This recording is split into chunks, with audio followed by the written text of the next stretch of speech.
प्रिय बंधुओं, जैसा कि आपको पता है, मैं श्रीमद् भगवत गीता के अध्ययन से प्राप्त ज्ञान को आप तक पहुंचाने का प्रयास कर रहा हूं। इससे पहले मैंने 4 वीडियो आपको शेयर की थी और उसमें मैंने मानव के शरीर के बारे में आपको बताया था। तो शरीर में जो भौतिक शरीर और सूक्ष्म शरीर, जैसा विद्वान कहते हैं, जिसे जीवात्मा भी कहते हैं, मन भी कहते हैं, जो शरीर की क्रियाओं के लिए उत्तरदायित्व है, उसका अध्ययन करते हैं। मान्यवर, ये क्रियाएं हैं जो हम करते हैं, इन्हीं को पाप और पुण्य की कसौटी में नापा जाता है, क्योंकि यही तो हमारे कर्म है। क्या पाप है, क्या पुण्य है, इसका ज्ञान भी होना आवश्यक है। और आप देख रहे हैं कि पूरा भारत में ये जो महाकुंभ लग रहा है, इसके अंदर करोड़ों लोग आ रहे हैं स्नान करने के लिए। कुछ लोगों का मत है कि स्नान करने से पाप मुक्त हो जाते हैं, और कुछ कहते हैं कि स्नान करने से पाप नहीं धुलते। तो पाप क्या है, ये भी जानना होगा। क्या हम करते हैं वो पाप है, ये भी जानना होगा। धर्म क्या है, वो भी जानना है। और कौन सा ऐसा काम है जो पुण्य है, उसके बारे में भी जानकारी चाहिए। तो इन सब चीज़ों को समझने के लिए मैंने भी प्रयास किया, और जो मैंने समझा वो आप तक पहुंचा रहा हूं। वस्तुतः जब तक हम जो कर्म है उसको समझ नहीं लेते, तब तक हम ये नहीं समझ सकते कि पाप क्या है, पुण्य क्या है, और क्या पाप हम करते हैं या हमसे करवाए जाते हैं, इसको भी देखना है। तो इस बारे में जो मैंने ज्ञान प्राप्त किया वो आप तक पहुंचा रहा हूं, और इस ज्ञान को पाकर के आपके भ्रम मिट जाएंगे और जीवन जो है वो सार्थक हो जाएगा। और गीता में तो यहाँ तक भी कहा गया है कि इसके ज्ञान को श्रवण मात्र से ही आपका जीवन सफल हो जाता है, पाप मुक्त हो जाता है और आप मोक्ष की प्राप्ति कर लेते हैं। ये 18 अध्याय में लिखा गया है, और अंत में 18वें अध्याय में 71वें श्लोक में इस बात को कहा है। तो चलिए अब कर्मों की ओर बढ़ते हैं। हमारी क्रियाएं जो हैं, इसी को कर्म कहा गया है। यही मानव कर्म है। तो अध्याय 14 श्लोक 5 में इस बात का वर्णन है कि ये जीवात्मा जो है, जिसमें 3 अवयव हैं, 3 गुण हैं, सत्व, रजस व तमस गुण। इन 3 गुणों से सारी सृष्टि बंधी हुई है, और इन 3 गुणों से मानव का शरीर बंधा हुआ है।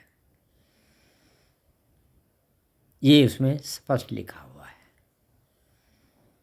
और अध्याय 3 श्लोक 5 में कहा है कि मानव का शरीर में 3 जो गुण पाए जाते हैं, उनसे सारी क्रियाएं बाध्य रूप से करवाई जाती हैं। और उन तीनों गुण हैं यही सत्व, रज और तम। इन तीनों गुणों की वजह से शरीर सृष्टि जो है वो क्रियाशील है।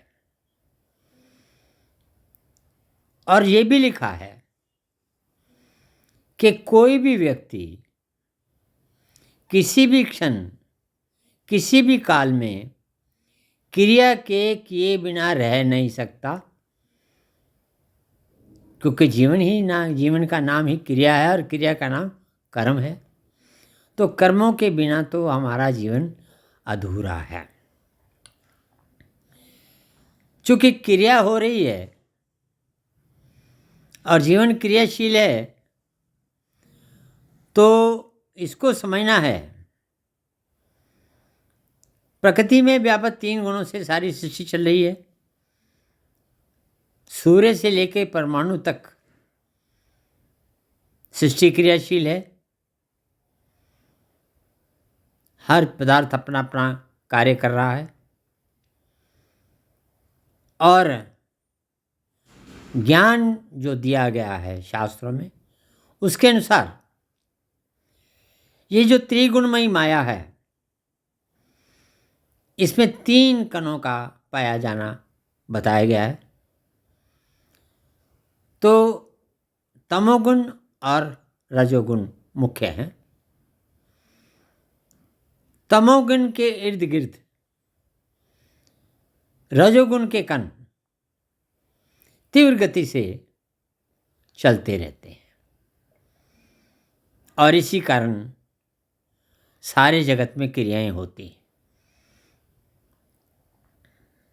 तो शरीर में भी चूँकि पंच महाभूत से बना ये शरीर और जिस परमाणु से बना है और उस परमाणु में क्रिया हो रही है, तो निश्चित रूप से शरीर भी क्रियाशील रहेगा।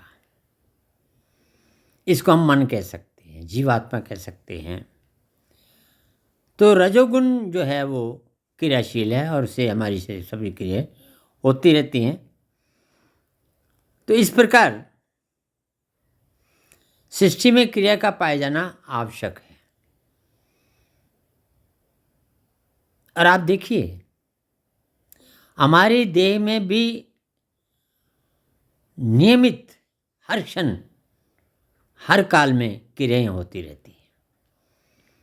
हृदय का धड़कन, फेफड़ों की स्पंदन, रक्त का प्रवाह, आंतड़ियों का निर्वाह और शरीर के सभी अंगों का अपने अपने कार्य में, कर्म में लगे रहना, क्रियाएं होती रहती हैं। कर्मेंद्रियां जो है वो क्रियाएं करती रहती है और ज्ञान इंद्रियां वो क्रिया को संचालन करती रहती है। अब भला इन क्रियाओं को कोई रोक सकता है क्या? नहीं ना। मानव किसी धर्म का हो, किसी जाति का हो, किसी स्थान में रहता हो, कहीं भी रहता हो, वो मानव क्रियाशील है। ये सृष्टि का नियम है। तो हम देखेंगे पूरे विश्व के अंदर देह समान रूप से है और कर्म भी समान है, लेकिन लोगों का कर्म करने का जो नियम है वो भिन्न भिन्न है। और जीवन के कर्मों के नियमों का ज्ञान वो धर्म बना दिए गए हैं।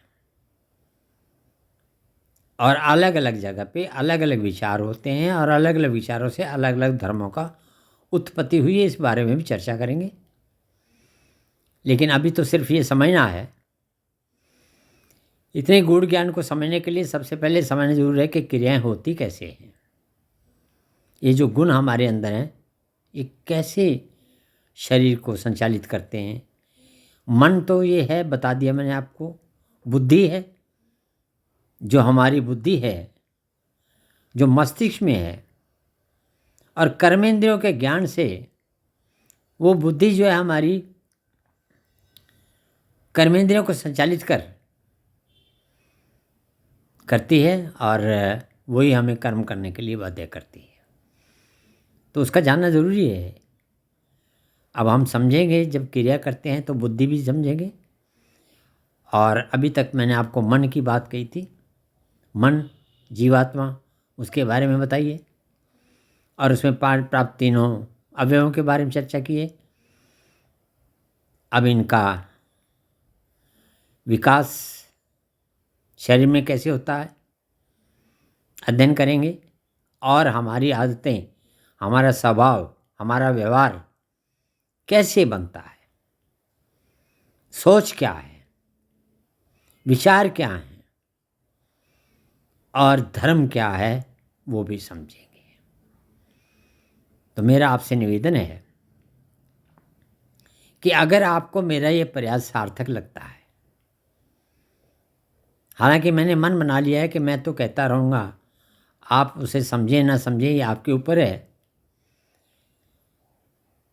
तो अगर आपको ये सार्थक लगता है और आप सहमत हैं मेरे से, तो कृपया मेरे चैनल को सब्सक्राइब करें, लाइक करें। इससे मुझे प्रोत्साहन मिलेगा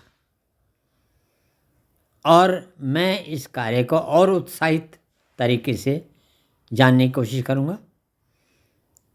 और इसके बाद जो मुख्य ज्ञान है सामवेद में, वो भी जानने की कोशिश करेंगे। लेकिन उससे पहले धीरे धीरे हम ये जानने का प्रयास करते हैं कि हमारा शरीर करता क्या है, ये जो हम कर्म कर रहे हैं ये पाप हैं या पुण्य है, और किन कर्मों के करने से हमें ब्रह्म ज्ञान प्राप्त होगा और हमें इस शरीर के कर्मों से मुक्ति मिलेगी, जिसके लिए हर आदमी दौड़ा भागा फिर रहा है। मंदिरों में जाता है, मस्जिदों में जाता है, गिरजाघरों में जाता है, प्रार्थनाएं करता है, तरह तरह के आडंबर रचाता है, वो सब समझते हैं, तरह तरह की पूजा करते हैं, सब समझेंगे। और आप जब समझ जाएंगे कि क्रियाएँ क्या हैं, कौन से पाप और कौन से पाप नहीं हैं, तो निश्चित रूप से आप पाप कर्म नहीं करेंगे। पाप नहीं करेंगे तो आपका ब्रह्म ज्ञान आपको ही ब्रह्म तक ले जाएगा। चलिए, इस बात को आगे मैं वीडियो में वर्णन करूंगा और उम्मीद करूंगा कि आप मेरे साथ रहेंगे। नमस्कार।